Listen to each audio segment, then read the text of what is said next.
Hello मेरा प्रिय साथीहरू सबैजनालाई नेपाली बाइबल स्टडीमा पुनः स्वागत छ। हामीहरूले परमेश्वर भन्ने विषयमा सिक्दै आइरहेका छौँ।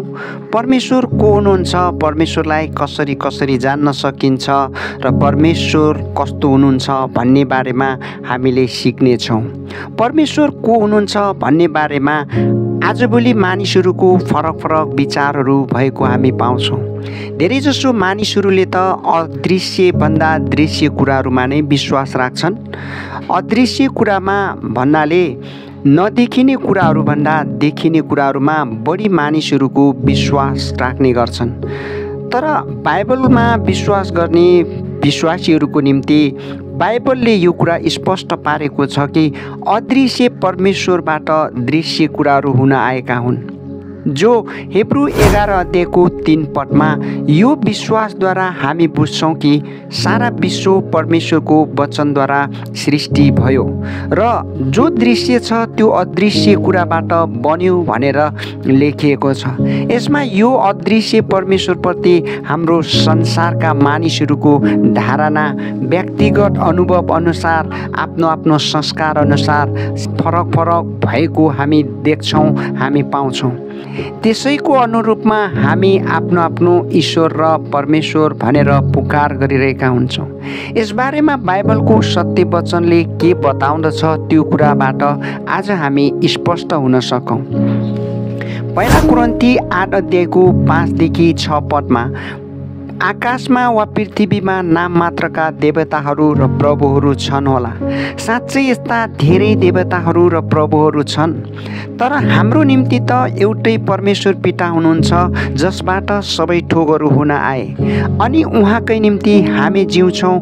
हाम्रो निम्ति एउटै प्रभु येशू ख्रीष्ट हुनुहुन्छ जसद्वारा सबै कुरा हुन आए र जसद्वारा हामी जिउँछौँ भनेर लेखिएको छ।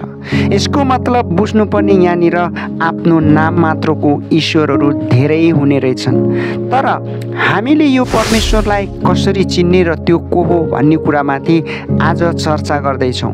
कि धेरैजसो हामी मानिसहरूले सत्य परमेश्वरलाई विश्वास गरिरहेका हुँदैनौँ। यद्यपि विशेष परिस्थिति आउँदाखेरि हामीहरूले त्यो परमेश्वरलाई पुकार गर्न बाध्य हुन्छौँ। जस्तै खाँचोमा पर्दा, सङ्कटमा पर्दा, समस्याहरू जटिल हुँदा हामीले परमेश्वर भनेर पुकार गरिरहेका हुन्छौँ। त्यो समयमा हामीले चाहे जस्तो भयो भने परमेश्वर ठिक छ, त्यो समयमा हामीले चाहे जस्तो भएन भने परमेश्वर फरक फरक नाउँमा पुकार गर्दै जाने गर्छौँ। त्यहाँनिर हामीले आफ्नो जीवनमा सुख सुविधा आयो भने परमेश्वर ठिक छ, तर हाम्रो जीवनमा दुःख समस्याहरू आयो भने परमेश्वर बेठिक छ भन्ने विचारमा हामी भ्रम परिरहेका हुन्छौँ अनि आफ्नो मनको चाहना अनुसार परमेश्वर बनाउन जान्छौँ।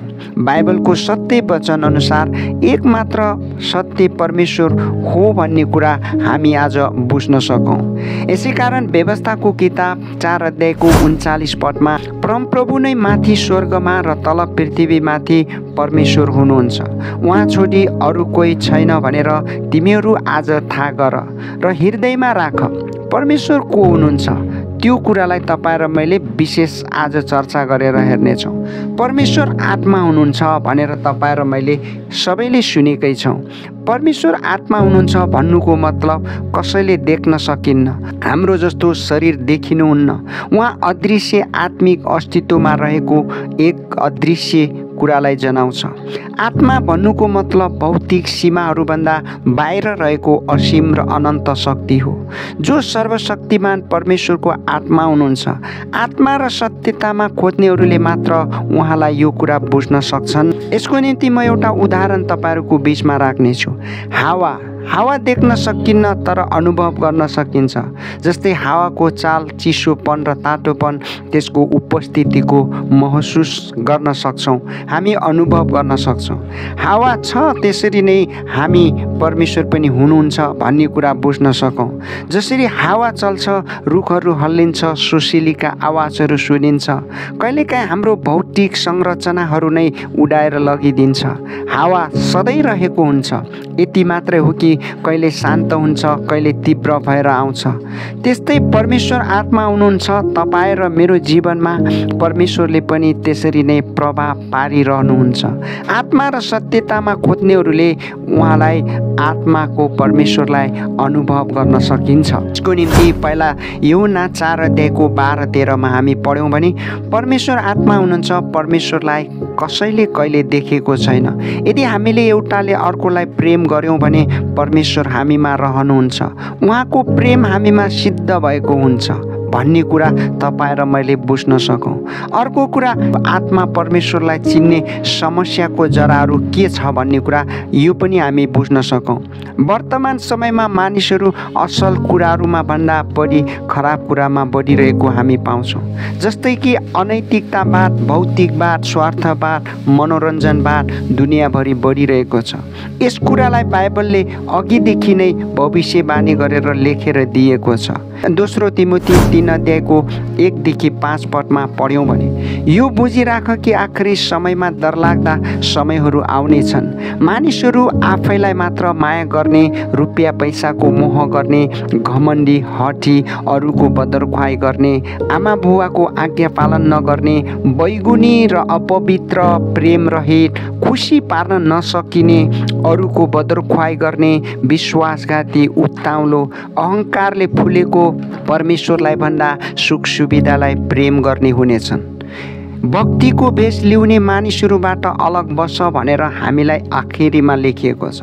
यसकारण हामीले बुझ्नुपर्ने एउटै कुरा हो कि यी सबै खराब कुराहरूबाट तपाईँ र म अलग रह्यौँ भने साँच्चीकै तपाईँ र म आत्मा परमेश्वरलाई अनुभव गर्न सक्छौँ अनि उहाँमाथि तपाईँ र मैले आफ्नो भरोसा राख्न सक्छौँ। त्यसैले हामी यो बुझ्न सकौँ परमेश्वर आत्मा हुनुहुन्छ, उहाँलाई तपाईँ र मैले अनुभवबाट उहाँलाई बुझ्न सक्छौँ।